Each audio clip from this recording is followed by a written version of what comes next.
Alright, so this video is taking you through the process of conducting a content analysis. So what you see on your screen are some examples of personal ads or examples of ads that have been put into a Lonely Hearts column in a newspaper. So before the days of Tinder, this was how people met one another if they weren't able to meet people in real life.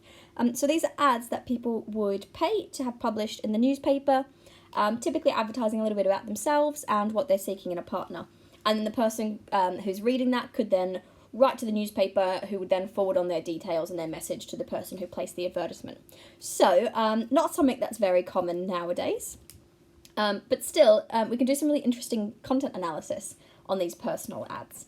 So what you're going to see here on the left-hand side, these are the ads that have been placed by women, by females. And then on the right-hand side, sorry, you're going to see the ads that have been placed by males. Apologies for using the very stereotypical colours. It is just for ease. Okay, so on the left-hand side, we've got the ads that have been placed by females. Now, you'll remember that the first step of a content analysis is to familiarise yourself with the data, which means that we have to read through all of these personal ads from the females and from the males. So once we've become familiar with the data, we're then going to create categories that I'm interested in investigating. So in this case, what emerged from my familiarisation with the data was the fact that it seemed like women were making references to their own appearance while men were not. So I'm interested in actually seeing whether this is the case or if this is just my biased hunch. So my category is going to be reference to own appearance.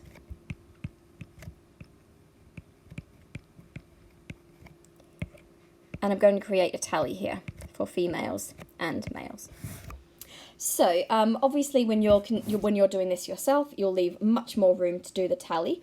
I'm going to run out if I just do it here, but nevertheless, this is a very, very simple content analysis that we can conduct. So we've familiarized ourselves with the data and we've created categories that are relevant.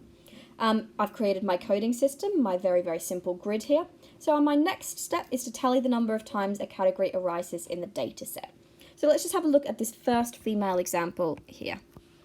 Happy-go-lucky lady, down to earth, 5'4", so this is a reference to physical appearance, medium build, another reference here, blue eyes, another reference, and brown hair.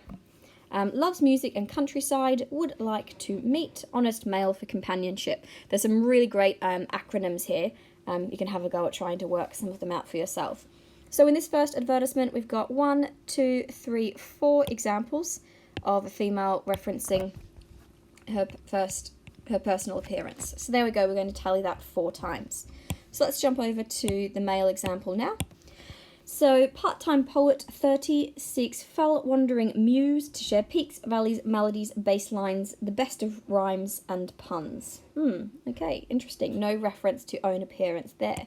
So, we're just going to work our way down the female column and tally up every time a female references their own appearance, and work our way down the first male column, also tallying every time a male references their own appearance. So let's have a look at this second female advert.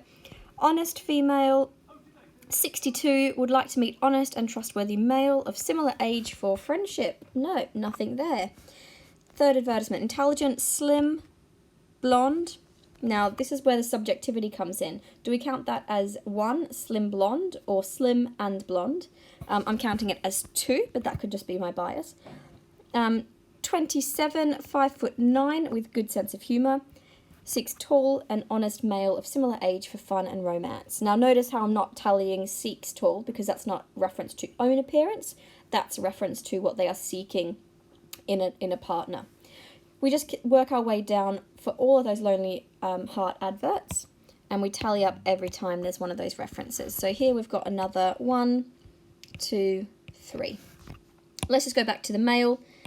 As you can see, this is sort of a painstaking process. And we have to look at the second advert. Happy, outgoing male, 52, 5'9", bright blue eyes, count as 1, cheeky smile, loves nature, music and drama, seeks female to share life's pleasures.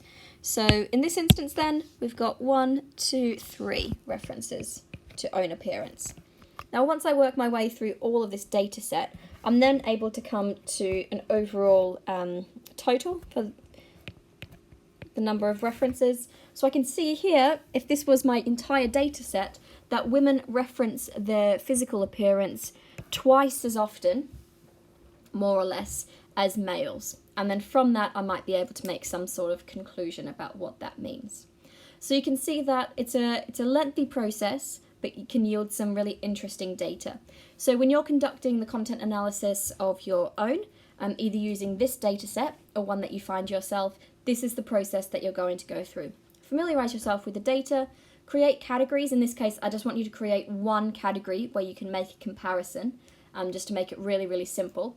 Create your grid, your coding system, tally the number of times a category arises, and then make comparisons.